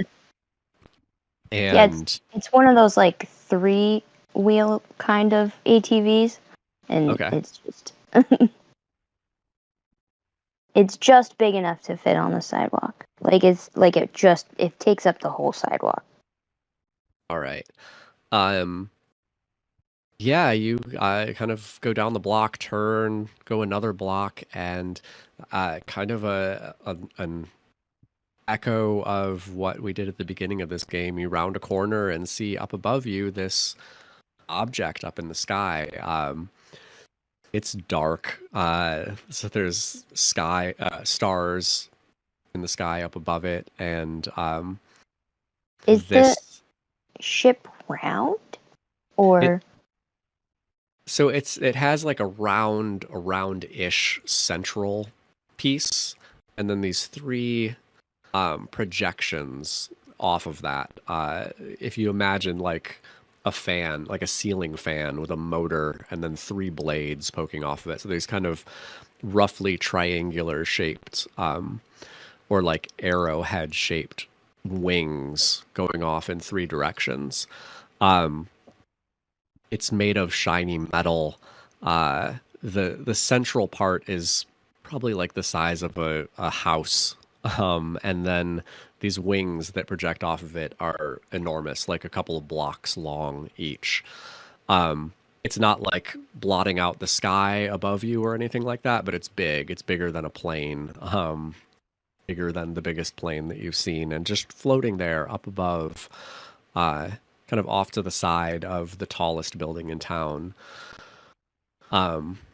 There are like spotlights from down below shining on it. There are some lights on the thing itself, but just kind of serenely floating there. so? Do we see any evidence of like hover materials or like rockets that are like keeping it in the air? Is it just like it looks dead, but it's floating? Yeah, it just looks like it's floating. Like there's nothing that There's makes no sense about it. propulsion to it. Yeah, I mean, if you want to be like really skeptical, there could be like a balloon up above it that you can't see or something like that. But it's that kind of floating, like just gently hovering there. Well, guys, I was wrong. It's definitely a UFO. How do you think it's floating up there? I don't know. I don't see any hover stuff. I don't see any cool lights like doing like sound waves or anything like that. There's no rockets. Like maybe it's magnets? That could be. Yeah, I have no clue. Man, I would really like to go up and look at that ship. How we get up there? I mean, and Connor looks over at Scarlett in her jetpack. Scarlett, do you think we could all go up there? I don't know if we should go in there. I mean, isn't it fine enough that we're just looking at it? But we don't know like how it works. And like we should just like oh man, we should really figure out how it works though. Scarlett is like hesitant. She's like, sometimes I have to yell at my jetpack to get it to boost me in the air. I don't think it could take all of us. Oh no. But like 2 of us at a time, you could ferry us up there? I'd offer because I can also fly, but it doesn't really work the same way. Could probably do one or two of you at a time. My boots might be able to take me up. It's way up there. I think the jetpack is probably the only choice from the ground. And could maybe carry one other person. What if we get on like one of the top of one of the buildings here, and then we just fly off from there, or jump off and then swing up? I don't know, but I want to touch it. Yeah, yes, I want to touch it. I want to like break it apart and put it back together. We could also maybe see if it lands. Oh, okay, that's true. Is there any do we have any like radio type things? Like so I could scan for any signals coming from the ship? I don't think that's the sort of thing that you would just have. It's the sort of thing you could build, but I'm really good at building stuff. I don't know if that would be something you could do with like stuff that you have right now in the middle of doing this. Yeah. Is there any cop cars nearby? I think that you've kind of you want there to be, right? I was gonna sneak in and get one of their scanners and like make it check for alien signals. All right. Okay. I don't think there is like where you are right now. You've kind of like come down a street that's been blocked off and like found a spot where you can see up between two buildings. You're in a quiet place right now, but it wouldn't be hard to find. You haven't seen cop cars that didn't have cops near them. That's fair. What about a Radio Shack? Is there a Radio Shack in our town? Oh, it seems like our town would have a Radio Shack. The old abandoned Radio Shack. Yeah, sure. There's a Radio Shack. Let's go, guys. If we go to the Radio Shack, maybe we could contact the aliens and they'll just let us on the ship. That seems very optimistic. Well, I mean, I didn't think there was going to be a UFO at all. That seems really optimistic. That's a lot of optimism for one day, though, to find a UFO and assume that the aliens are friendly. Yeah, Never be too optimistic. But the probability of them even existing was impossible. So, like, come on, guys. They could be friends. There's like a 50-50 chance at this point.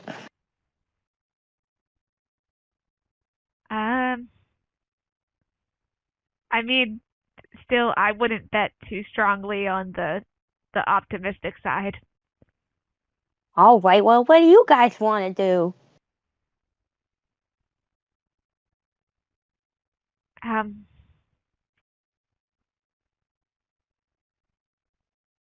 I mean, if we can't get up there and we can't talk to them, or I guess we could talk to them, but look, I just don't know how to feel about this in general. I just want to make sure you're all safe, you know? Well, I think that boat's already sailed. So, you know what? You would be making sure that we were super safe if you came with us, because then you'd be with us, right? Yeah. And if you don't come with us, I might do something really stupid. Especially if I would go up there with it. Guarantee it. Yeah. You know what? Sure. Let's see if we can check the Radio Shack. Yeah. Let's go break into the Radio Shack, Connor. All right. Cut to interior Radio Shack. We just get in there. Yeah. Nobody has had keys to this building for decades. Opie just used her rockets, blew open the front of the building. It's fine. I mean, maybe. We don't have to dwell on that. So, We can blame it on the aliens, right? Absolutely. and I'd say the Radio Shack's probably on another kind of quiet street where there aren't many people about. So you're inside of this darkened storefront, lots of electronic equipment lying about. We get to do a rocket surgery as you want to build this thing. And Opie, you've got a move that's going to help you out with that. Yes, I'm going to cannibalize the entire store. Let me get to rocket surgery. You're all experts at building rocket-related creations. This isn't really a rocket-related creation, but that's fine. You are going to be creating something. Your imaginations are matched only by your skill. Follow the guide below for crafting new inventions. So, what's required? Tools. You've got plenty of tools here. Supplies. You've got plenty of supplies here. Building this radio is probably going to take, I would say, with all four of you working on it, less than an hour. How this works is you'll need to have a success on a roll with each trait: design, propulsion, grace, and impact to successfully build this thing. You can split these rolls up, so one person can roll design. I mean, you could have all four of you make a roll. You could have two of you split them up however you want to. You'll just use your re-rolls for whatever trait you're working with. And I believe Opie's move is that you can use design. You can replace one of the other traits with design. So you could roll design twice if you want to. Nice. And because I have a +2 in design, does the +2 just get added to the roll, or is it I can re-roll it? It will be the re-rolls, just like a regular roll. Okay. So how do you all want to do this up? Who divide this up? Who is actively working on this project? Opie for sure. Yeah. I think Indy is kind of keeping lookout, like outside the Radio Shack. That makes sense.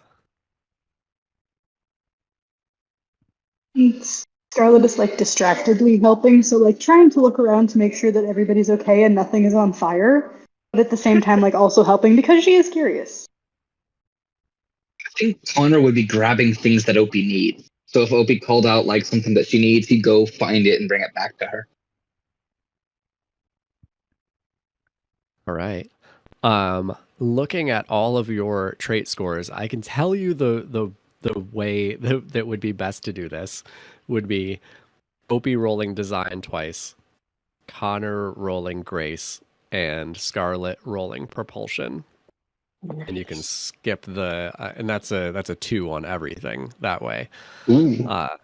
So if that's what y'all want to do, you can go ahead and do those rolls. Let's do it. Maybe one at a time so we don't have just a ton of dice out there. Mm-hmm.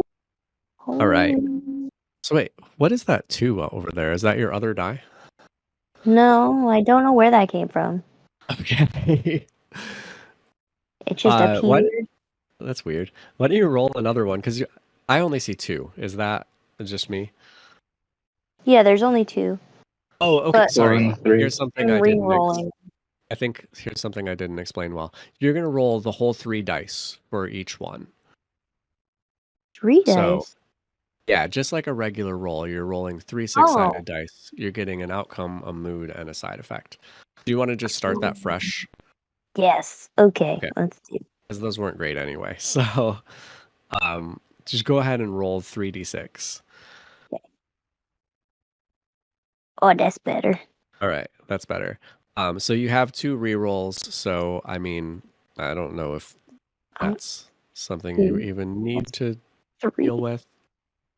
What's 3 on the Where's yellow? It's you look foolish. So you Oh, look you sort of mean, dumb doing whatever you're doing, but it doesn't have a mechanical drawback. I'm cute when I look dumb, so I'm okay with this. So I'm rolling another set of 3 as well, Yes, then? yeah. Okay. Yeah. So that one was a success. Now let's try again. Hold on, throw away these. Do you want to keep those there, or? Oh, we can toss them. Okay. Hey, Connor, what was the mood that's associated with your secret? Because I didn't see that on your sheet earlier when I saw your sheet. Yeah, I think I forgot to put it on at that time. It would either be fear or sadness, whichever you think would be most appropriate. Go with sadness and go ahead and mark Okay. 1 for Opey from what she just rolled. Just not fear, because 2 people already have fear, and that makes a mess of things. All right, so you got another success, feeling love, and draw attention, which you might want to reroll. Yeah, I'll reroll that one. Since there isn't a bunch of cops around. There we go. Better. All right. How did you look foolish on your first go there, and then you look cool on your second one? So my guess is that when I was pulling stuff out to like figure out what we needed to use, I pulled out a thing that I was like, I don't know what this is, and it's like a cassette or something. Like, this is not a real thing that people use. and then What is this boomer technology? Yeah, what is this dumb stuff? So but then I end up using like the tape inside of it to like make a gear go around in a circle or something for part of the piece. I don't know. I'm not a mechanic, but Opie is. All right. All right, so who's rolling next, Connor or Scarlett? I can roll, but I don't know how the mechanics work, so it might take a sec. Okay, so you're rolling 3d6 for starters. And you have 2 rerolls. So what you've got is failure, anger, and some extra bonus thing. So you probably want to reroll that failure. Yeah, definitely. That's not better. Did you So roll I it have twice? one more, right? Okay. Yeah. Okay, that's better. All right. Yeah. So that's a success. I mean, you can tell me how the anger comes into play there. But I can see some frustration happening. I just don't like the idea in general. I've been going along with it because it's what everybody wants to do, but I don't agree with it. I don't like it, and at this point I'm kind of frustrated wanting to like make sure that everyone's okay, but not actually wanting to participate in what the group has decided to do, so I'm a little bit frustrated. All right. Yeah, and somehow that frustration, I think, hurries things along a little bit, and with your 6 on your side effect, you're reducing the amount of time that it's going to take. So things are going quicker with your frustratedly like shoving parts at Opie. All right, last one, Connor. Alrighty then. Roll 3d6 and see what happens. Oof, 215. Currently failure, fear, and some. Let's re-roll the 2. 6. Alright, There you and then go. we'll re-roll the 1. To become a 2. Sadness. Sadness. And that is your mood, so you're going to mark your overwhelm on that. Oh no. Well, that sounds Yeah. very good. But you've got the success. So you all have successfully built this thing, and you can ask one of those questions over there on the right. What has been What's hidden or the overlooked? what's the what will X do next one? X being what? You'll just fill in that X. Oh, okay. What will the ship do next, I guess would be. I think I'll just stick with the what has been hidden or overlooked. But as for like what he does, he's just running around the store getting like pieces. And he's keeping up like a pretty cool, like upbeat, encouraging Opie along. But every now and then he kind of like stops and seems a little depressed. Like there's something on his mind, but he's not really sharing it or showing it. So he's just kind of staying in the moment, so he doesn't have to worry about it. All right. I think let's see, what's being hidden or overlooked? This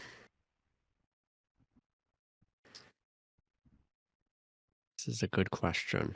What mysteries lay within the Radio Shack? Yeah. The Radio That's the title Shack right there. employee. Mystery at the Radio Shack. Oh, that's perfect. I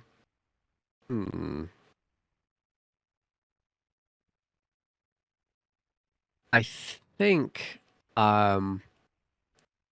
you would like make some adjustments to this thing that's being built, or you like point something out and you're like, oh, you could add this this part here to switch to different channels, and maybe we can pick up like what's on the police radio too. So there isn't like a hidden or overlooked thing that I'm going to give you right now, but you have the capacity to hear more on this this machine that you've made than just tuning into the ship, which you do.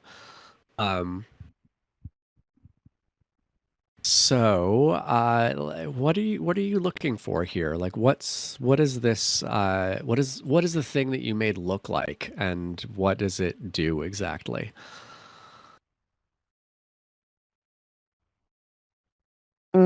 I think it looks like a little tiny mini like satellite dish with headphones attached to it, and it like scans the frequencies in the air to try and pick up signals that are coming from the ship specifically, but others as well.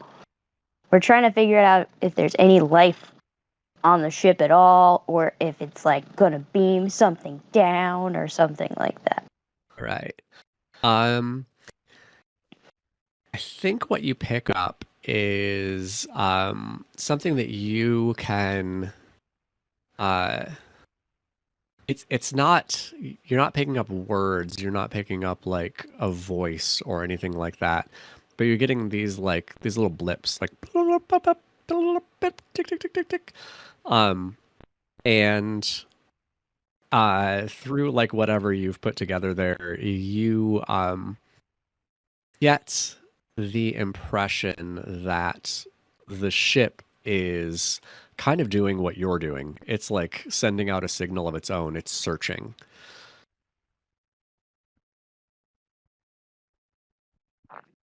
Hey guys, the ship seems to be like scanning us.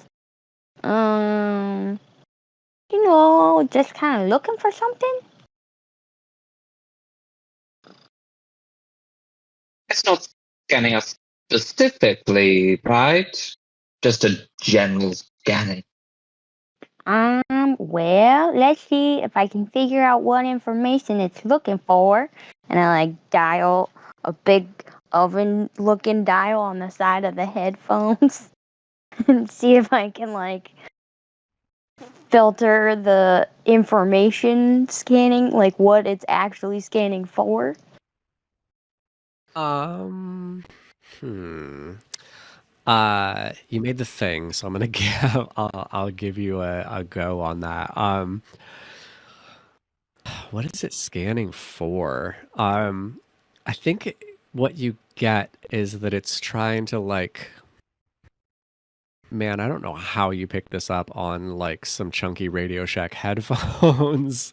But I think you're like hearing the what's and the radio dish. Yeah, there's got to be like some kind of readout that you have going, that it's like sending out a signal and looking for like a similar signal in response. It's like looking for a certain kind of information being broadcast or a certain kind of energy signature or something like that. Like it's not, I said it's doing what you're doing. It's not doing what you're doing because you're kind of like scanning through these different types of signals that you could be receiving and trying to like parse it and key in on one thing. It's not. It knows what it's looking for and it's repeating the same thing over and over again and looking for a response. It seems like it's sending out a signal to something, trying to get that something to say something back. Maybe it lost its baby or something. Connor, did you steal an alien baby recently? No? He would have Question. told me about it. Right, Connor? Connor, you would have told me if you stole an alien baby, right? Never in my life have I ever stolen a child. Okay. But what if it didn't look like a child? What if it was like a squid or something? Never have I stolen a squid either. Although I could try sometime. Don't think the aquarium would let me in though if I tried. Or maybe they wouldn't let me out. Maybe a seafood restaurant though. Squid. Now I'm hungry. So Indy, you're kind of keeping an eye out at the front door or front window. Give me a roll for kind of like watching the skies or watching the street. Yeah. I don't know what this roll is, but something. I Grace feel like or just kind of, design? yeah, I was thinking design because that's what I did like the last time. I Right. kind of did like a scout sort of role. 3, 4, 1. Mm. Oh, love. Oh, All right. So just to explain, the one on your side effect is crisis. What this means is Oh, no. that things get bad. The next roll that's made is going to be what's called a dire roll, which just means that things can go very, very wrong. So you've also failed. So I have a 1 in design. So I could either reroll crisis or reroll the failure. mhm. Reroll the anger and see what happens. Yeah. Yeah.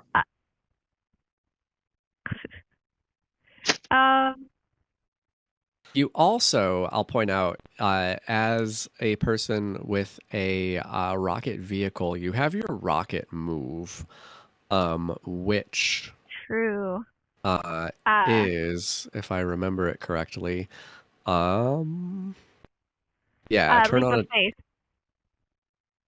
no, you have, oh, that's Oh. right, you have leg rockets, that's right. Never mind. Yes. So, No, was mine is thinking- turn on a dime. yeah, that would have been useful. Leap of faith, I don't think is.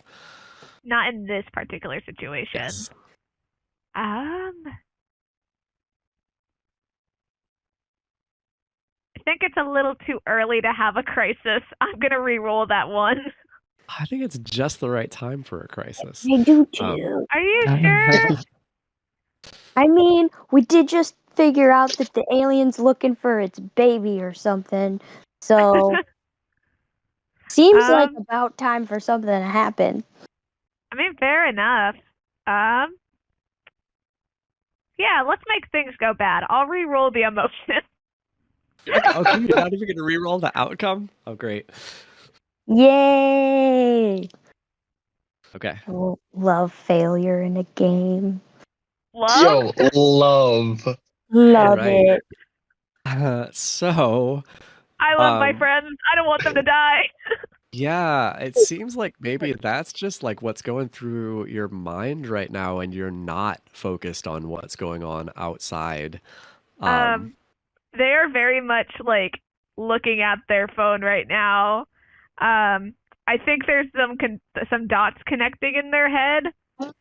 Um, and so like looking at that message that says like "Be here soon" with the blue heart.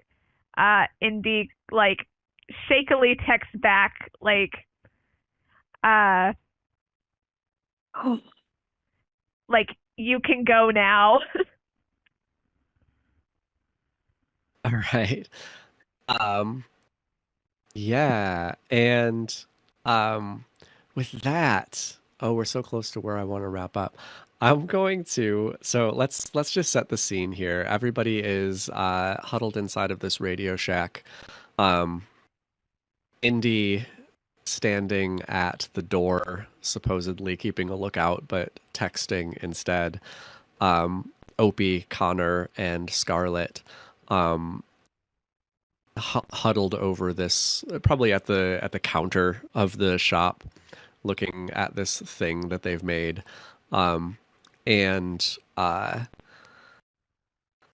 want to just zoom out, and we can see this ship hovering up over the city, and it starts to release all of these little like bubbles, just these round things, kind of transparent, like blowing soap bubbles, drift slowly down from this ship across the city. The wind kind of blows them in between the buildings, and they brush along. They're probably like the size of like a dodgeball. Just these translucent spheres floating through the air, some of them going into the distance past the downtown, thousands and thousands of them just floating down toward the streets. And we can see like the lines of traffic. People are looking, the police officers are waving traffic down and pause to see these things floating through the air. And we see as one of them just gently brushes against the side of a building, and just this sudden bang of light and force, and bricks go flying. There's just a flash of light, and all over the city, these floating spheres start to explode, blasting the windows out of cars, exploding sometimes up in the air above buildings, along the sidewalk, flipping over a car, just everywhere these explosions. And inside the Radio Shack, you all start to hear boom, boom, boom, some close, some distant, all over the town. Oh, I didn't do it. It wasn't me. Guys, I think it wasn't me. Guys,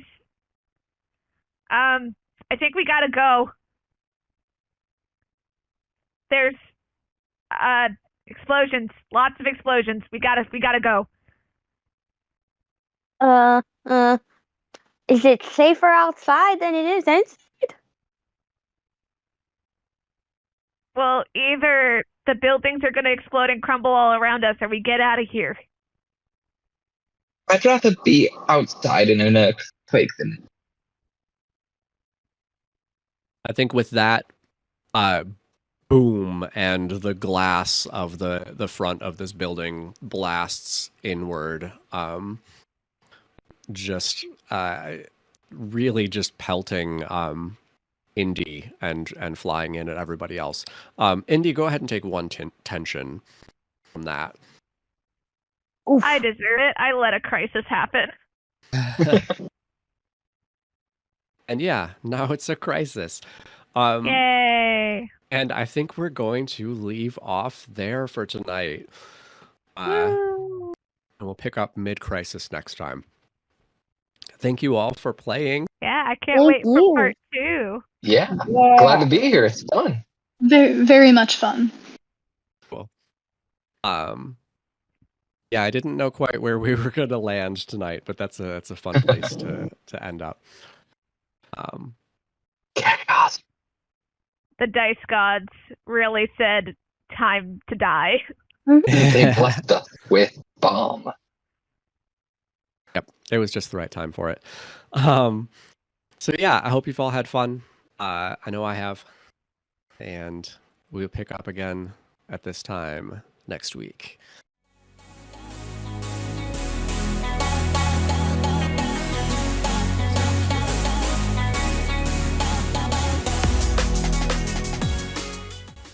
Thank you all for listening to the Agent Journey podcast. We hope you are enjoying the campaign. Don't forget, you can listen to our podcast on our podcast website, Apple Podcasts, iHeartRadio, Spotify, Amazon Music, and YouTube. Lists will be in the description below. Don't forget to follow and subscribe. You can support the podcast on Patreon or join our Discord. Enjoy the journey.